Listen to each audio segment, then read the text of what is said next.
এই স্থানে মাতা সতীর দক্ষিণ গণ্ড পতিত হয়েছিল। এটি হলো সতীপীঠ গণ্ডকী। নেপালের পোখরা থেকে 125 কিমি দূরে নেপাল তিব্বত সীমান্তে কালী গণ্ডকী নদীর উৎপত্তি স্থলে মাস্তঙে অবস্থিত।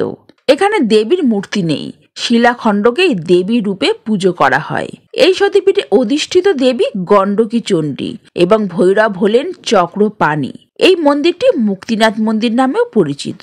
এই গণ্ডকী শক্তিপীঠের মন্দির অর্থাৎ মুক্তিনাথ মন্দিরের উল্লেখ বিষ্ণু পুরাণেও পাওয়া যায়। এটি হিন্দু ও বৌদ্ধ ধর্মাবলম্বীদের তীর্থস্থানের অন্যতম পবিত্র স্থান হিসাবে বিবেচিত হয়। তিব্বতীয় বৌদ্ধ ঐতিহ্য মতে তিব্বতীয় বৌদ্ধ ধর্মের প্রতিষ্ঠাতা গুরু রিনপোচে, যিনি পদ্মসম্ভব নামেও পরিচিত, তিব্বতে যাওয়ার পথে তিনি মুক্তিনাথে ধ্যান করেছিলেন।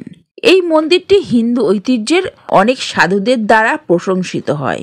দর্শনার্থীরা বিশ্বাস করেন যে মুক্তিনাথ মন্দির সংলগ্ন গণ্ডকী নদীতে স্নান করলে সমস্ত পাপ ধুয়ে মোক্ষ লাভ হয়।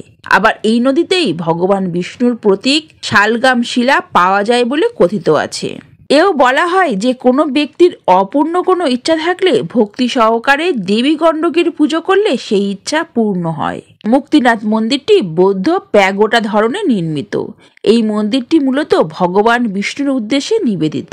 ভগবান বিষ্ণুকে উৎসর্গ করা 8টি প্রধান মন্দিরের মধ্যে এটি একটি। অন্য 7টি মন্দির হল শ্রীরঙ্গম, শ্রীমুষ্ণম, তিরুপতি, নৈমিষারণ্য, ছোটাদ্রি, পুষ্কর এবং বদ্রীনাথ। ভগবান বিষ্ণুর একটি সোনার মূর্তি এখানে অবস্থিত। মন্দিরের 108টি ষাঁড়ের মুখ রয়েছে। এখানে ক্ষুদ্র ক্ষুদ্র মুখ দিয়ে সর্বক্ষণ জল পড়ে। মন্দিরের কাছেও 108টি জলের ঝর্ণা রয়েছে। এই মন্দিরের নিকটেই রয়েছে বাল্মীকির আশ্রম, যেখানে বসে তিনি মহাকাব্য রচনা করেছিলেন। এখানে দেবী মূর্তি হিসাবে শিলাখণ্ডকেই পুজো করা হয়। এখানে শিলাখণ্ডকে লাল বস্ত্রে সাজিয়ে রাখা হয়। সোনালি দুটো বড় বড় চোখ এই শিলাখণ্ডতে স্থাপন করা হয়েছে। এই শিলার মাথায়, এই বিগ্রহের মাথায় স্বর্ণ উজ্জ্বল একটি মুকুটও শোভা পায়। মূলত বছরে 2 বার, মার্চ বা এপ্রিল মাসে, সেপ্টেম্বর বা অক্টোবর মাসে ধুমধাম করে এই মন্দিরে নবরাত্রি উৎসব পালিত হয়।